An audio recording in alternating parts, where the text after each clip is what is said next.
Well, quite the week we've had on the final wager. We had a penultimate wager on Tuesday, we had 2 World Cup posts, and on Friday we have 3 contestants who apparently are scared of the Daily Double. They're not trying to find it. There are 2 reasons why you do want to find it. One, if you like the category, you can make a big leap in your score, as Sunil did in the first round. And 2, even if you don't like the category, you take it out of play for one of your opponents. That's a good defensive maneuver. Nevertheless, we have Sunil in first with 9,800, Jill 72, Jennifer 66. I was hoping for a 3-way tie, and it looked like we might have one at one point, but alas. Start with first and second. If Jill doubles up, she'll have 14,400. So to cover her, Sunil will need to wager 4,600. If he's wrong with that wager, he'll be left with 5,200.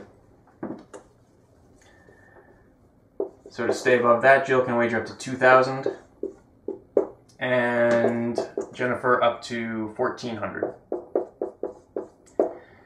Now between second and third, Jill and Jennifer. If Jennifer doubles up, she is going to have 13,200. So to cover that, Jill will need to wager 6,000, but notice that if she's wrong, she'll just have 1,200. And that will fall below Sunil if they both miss, so she might as well just wager everything if she wants to go big.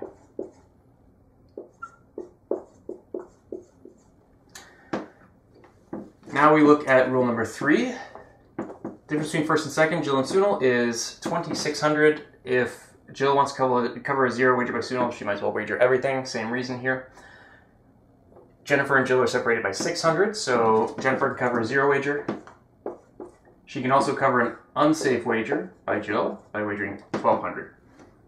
Now we'll go through mind games. We'll look first at first and second. If Sunil thinks that Jill is going to go for this 2,000 amount, she'll have 9,200. That means he could wager up to 600 to stay above her. Of course, that's assuming that Jill will wager this small amount and that Jennifer will also wager small. I would not risk that, so get rid of that. Between second and third, if Jill thinks Jennifer is going to go for this 1,400 amount, that would give her 8,000. So Jill could wager 800 to cover that.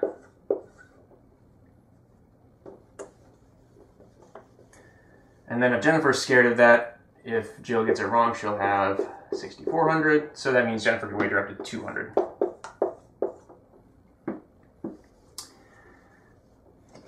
Is there any way that Sunil can wager smaller? I don't really see one. I guess he could try to stay above 8,000, but I don't like any of that. So here are our wagers, and let's see how our players did.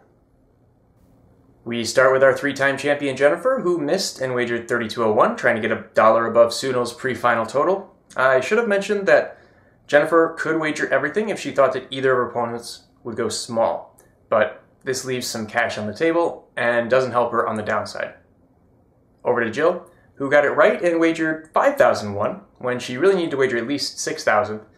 I don't know if she did the math wrong or if there was something that I missed here, but I don't like that wager either. Finally, Sunil missed, and it didn't really matter because he only wagered 1,000. So we had 3 very interesting wagers, and you'll notice that had Jennifer wagered everything and gotten it right, she would have won because of the smallish wagers by the other 2. With that 3,201 wager, she wasn't going to win against Jill. That's why you always risk everything if you can't win if you get it wrong. Well, another female champ. She'll have the weekend to relax and perhaps study the final wager. And I hope you enjoy it. We'll see you on Monday.